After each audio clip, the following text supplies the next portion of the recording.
ACT reading test, 35 minutes, 40 questions. Directions. There are 4 passages in this test, each accompanied by several questions. Use the content in the passages to choose the best answer to each question presented. Then, mark the corresponding oval on your answer sheet. You may look back at the passages while answering questions. One passage will have 2 sections, with questions referring to either or both of the sections.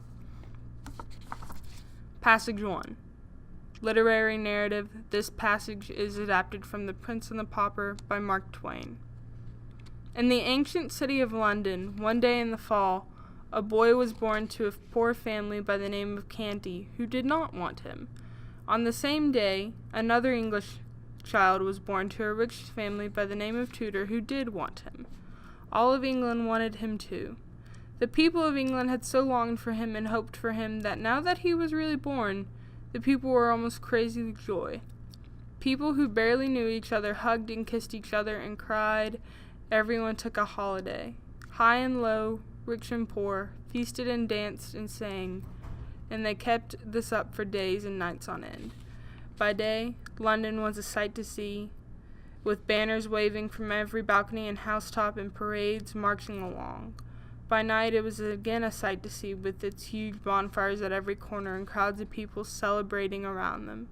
Throughout England, the only talk was news of the new baby, Edward Tudor, Prince of Wales, who lay bundled up in silks and satins, unconscious of all this fuss and not caring either. But there was talk about the other baby, Tom Canty, bundled up in his poor rags, except among the family of paupers he had just come to trouble with his presence. The house in which Tom's father lived was small, decayed, and packed full of other miserably poor families. Tom's family occupied a room on the 3rd floor. His parents had a bed, but Tom, his grandmother, and his 2 sisters slept on the ground with what remained of a blanket or 2 and some bundles of old dirty straw. Among the dreadful crowd that lived in the house was a good old priest. He used to take the children aside and secretly teach them right from wrong. Father Andrew also taught Tom a little Latin and how to read and write. Tom had a hard time of it, but did not know it. He considered that his life went along well enough, especially in summer. He begged on the streets just enough to provide for himself, and he put in a great deal of his time listening to Father Andrew's charming stories about giants and fairies and goblins and genies, enchanted castles and gorgeous kings and princes. His head grew to be full of these wonderful things. Many nights as he lay in the dark on his filthy and scratchy straw, tired and hungry, he unleashed his imagination. He soon forgot his aches and pains, imagining himself in the charmed life of a pampered prince in a majestic palace. Eventually, one desire came to haunt him day and night. It was to see a real prince with his own eyes. Often Tom would read Father Andrew's old books and get the priest to explain and enlarge upon them. His dreaming and reading about princely life worked certain changes in Tom day by day. His dream people were so fine that he came to dislike his shabby clothing and his dirt, and he wished he could be clean and better dressed. He even began to act like a prince unconsciously. His speech and manners became curiously ceremonious and refined, much to the amusement of his friends. Then Tom's influence among these young people began to grow. He came to be looked up to them with a sort of wondering awe as a superior being. He seemed to know so much. He could do and say such spectacular things. He was so deep and wise. The boys repeated Tom's remarks and performances to their elders, and even the adults began to discuss Tom Canty and to regard him as a gifted and extraordinary creature. Full-grown people brought their troubles to Tom for solution and were often astonished at the clever wisdom of his decisions. He became a hero to all who knew him except his own family. These types always saw nothing in him. Tom's life continued, a morning of pretending prince, giving counsel to old and young alike, an afternoon of begging in the streets, and an evening with a miserable scrap of crust in more miserable company. Each night Tom lay on a bundle of old straw and resumed his dreams of a kingdom, a royal court, and splendid clothing. Still, his desire to look just upon a real prince in the flesh grew upon him day by day and week by week, until it absorbed all other desires and became the one passion for his life. Question 1. The passage is told from a point of view best described as that of A. An omniscient third-person narrator who describes the early life of a poor boy who became obsessed with seeing a prince. B. An omniscient third-person narrator who recounts the story of a young pauper and experiences after his father's death. C. A first-person narrator who offers insight into the lives of people he interacts with daily. D. A first-person narrator who relates his experiences growing up in a family of paupers. Question 2. The authors most strongly suggest that Father Andrew helped Tom in which of the following ways? F. Telling him stories that motivated him to do his schoolwork. G. Providing him an elementary education and moral guidance. H. Discouraging him from spending time on his education. J. Teaching him a trade so he could one day become an apprentice. Question 3. Based on the passage, which of the following feelings do children and adults share about Tom's new demeanor? A. Excitement. B. Awe. C. Frustration. D. Disrespect. Question 4. The sequence of actions in the 5th paragraph, lines 47 to 67, can best be characterized as describing F. A flashback the narrator uses to provide context for the rest of the story. G. Tom's education from Father Andrew's point of view. H. The story of how Tom became a prince. Or J. The development of Tom's status because of his obsession with princes. Question 5. According to the passage, the reaction of the people of London to the birth of Prince Edward can best be described as A. Interest followed by euphoria. B. Amusement followed by respect. C. Joy followed by jubilation. D. Disappointment followed by misery. Question 6. As it is used in line 66, the phrase these types most nearly refers to F. The sort of hero that Tom aspires to be. G. Tom's family members. H. The kind of adults who came to Tom for advice. Or J. People who listen to fairy tales about goblins, giants, and royal persons. Question 7. The narrator mentions enchanted castles and gorgeous kings and princes primarily to A. Emphasize the difference between Tom's life and Father Andrew's. B. Imply that Father Andrew thought royalty only existed in fairy tales. C. Describe where Tom lived and the status of his family. Or D. Illustrate examples of Father Andrew's stories that would fuel Tom's desire to meet a real prince. Question 8. Which of the following people does the narrator say was the most celebrated? F. The King of England. G. Edward Tudor. H. Father Andrew. J. Tom Canty. Question 9. The narrator concludes that young people were influenced by Tom based on the fact that A. They reported what he said and did to the adults. B. Tom was talented at manipulating others. And C. Father Andrew told them of Tom's wisdom. Or D. He shared with them the money he earned begging. Question 10. In the passage, the author makes which of the following distinctions? F. Young people respected Tom, whereas older people ignored him. G. Begging on the streets made Tom content, whereas pretending to be a prince made him upset. H. The prince's family wanted him, whereas Tom's family did not. Or J. Advising adults requires great wisdom, whereas storytelling requires much education.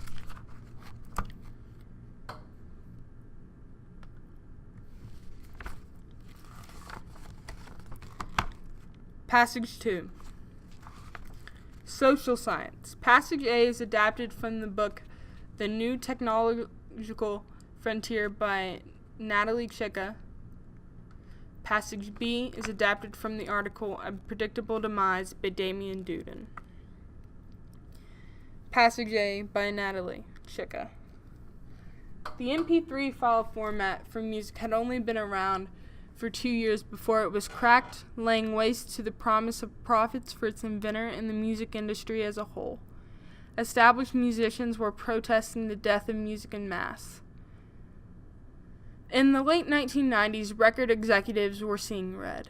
They weren't wrong. New artists found it impossible to sell CDs after shows. It was embarrassingly easy to listen to a popular song without the artist receiving their due remuneration through royalties, and music labels found themselves suddenly cut out of the equation. The Recording Industry Association of America, RIAA, reacted with inspiring legal gymnastics. A middle-aged mother of 4 was fined a total of $1.9 million for downloading a measly 24 songs.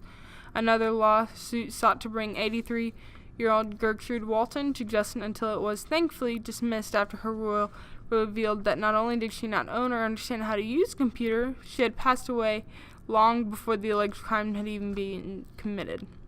Many popular musicians weren't immune to overreactions. Artists such as Blink-182, Christina Aguilera, and Dr. Dre banded together to launch a quixotic marketing campaign aimed at eliminating music piracy altogether. The music industry wasn't the only roadblock to the user.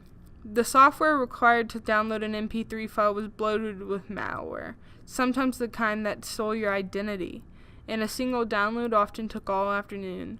Even if your file wasn't corrupted during the download, you could still end up with more receipts inside a tube pack when you started it up. Playing the music outside a computer was a disaster. The first MP3 players were difficult to acquire, not to mention use, and were extremely unreliable. Burning the files to a CD was a treacherous endeavor, introducing more file corruption and another wasted afternoon. The RIAA prominent musicians such as Metallica were successful in scaring away peer-to-peer MP3 swapping. In the gap between illegal downloading and the advent of more modern file sharing services, hunting down your favorite MP3 file became effectively impossible. Passage B by Damien Duden. In the mid-2000s, Microsoft was scrambling under the overnight reign of iWorld. The iPod, iPod Mini, iPod Nano, even the iPod Shuffle. Into the fray, they threw in their own crack at an MP3 player, the Zune. The developers added some novel features. They designed a dedicated music subscription service called Zune Pass, and users could easily share their music with a friend who also had a Zune. It was cool, it was unique. The only problem was it wasn't good. In order to appease music labels, they put a limit on their shared music. You could only listen to the music 3 times before you had to purchase it yourself, says Caitlin Muniz, an early Zune adopter. It was basically useless. The Zune was not designed with the customer in mind, so most of its features failed to hit home with the average user. People were used to downloading music from various vendors, including uploads of their own CDs. When they connected to the Zune, they discovered most music file formats weren't compatible with the device. Zune owners quickly discovered their entire music library, some had well over 2,000 songs, was incompatible with their brand new contraption. An MP3 player without music can be problematic naturally, but some facets of the Zune boondongle did go according to plan. The psychedelic ad campaign, for example. The launch was shrouded secretly with only word of the mouth, spreading minimal details. When the campaign swung in full gear, the released ads including concepts such as a pair of cobras fighting over ice cream cones in a desert, all set to industrial rock music. On November 6, 2006, when Microsoft proudly delivered the Zune, more than 1 million customers got in line to buy one. Unfortunately, very few of them were happy. People were turning it all over the place, says Art Kelly, a technology journalist. It simply didn't work. It was too little too late. But lack of vision was far from the biggest issue. The Zune was prone to freeze up, too clunky for a pocket, and could even fail to start. For all the hype, the Zune Pass was practically useless and often locked people out of their own music. The Zune's poor color choice quickly became the target of jokes around the internet. Another huge setback was caused by poor timing. The Zune launched only a few years before a major regime change occurred at Microsoft. The MP3 player was suddenly left without the executive staff who brought it to life. Before launch, Zune's promoters promised to corner the market share with only a few years. In reality, it peaked at 4%, a paltry number. Sales only dropped from there, prompting around another 2% of the market in 2011 before Microsoft finally decided to call it quits. Questions 11 to 13 ask about Passage A. Question 11. Which statement made about MP3 files in the late 1990s is best supported by Passage A? A. They were viewed as a threat to the music industry by all but a few musicians. B. They were easy to use for the typical person but unwanted anyways. C. They failed to deliver a clear vision despite a distinct marketing campaign. Or D. They were utilized more by mothers to use with their children than by consumers for personal use. Question 12. Which of the following words in Passage A is used figuratively more than literally? F. Shows, line 8. G. Royalties, line 10. H. Gymnastics, line 13. Or J. Musicians, line 37. Question 13. The quotation marks around the word crime in line 20 are most likely intended to A. Explain that reasonable lawsuits were always successful. B. Suggest that the term was quoted from a newspaper. C. Stress that the term was commonly misinterpreted. D. Implied that the lawsuit was actually unjustified. Questions 14 to 17 ask about Passage B. Question 14. As it is used in the passage, the word executive, line 88, serves primarily as a F. Sarcastic word used by Zune owners to denigrate the product developers. G. Title for the type of technology the Zune was intended to belong to. H. Term for the type of employee who was lost in the corporate restructuring. Or J. Reference to the category of customer whom the Zune eventually targeted. Question 15. Which of the following choices best describes how Passage B characterizes the Zune's lack of success? A. It was the result of poor planning, happened immediately, and was a popular target of jokes. B. It occurred quickly despite a strong start on the market. C. It occurred slowly and was not recognized by the public at the time. Or D. It happened when other Microsoft products were succeeding and thus embarrassed the company even more. Question 16. Which of the following occurrences mentioned Passage B happened first chronologically? F. Microsoft ran a psychedelic ad campaign.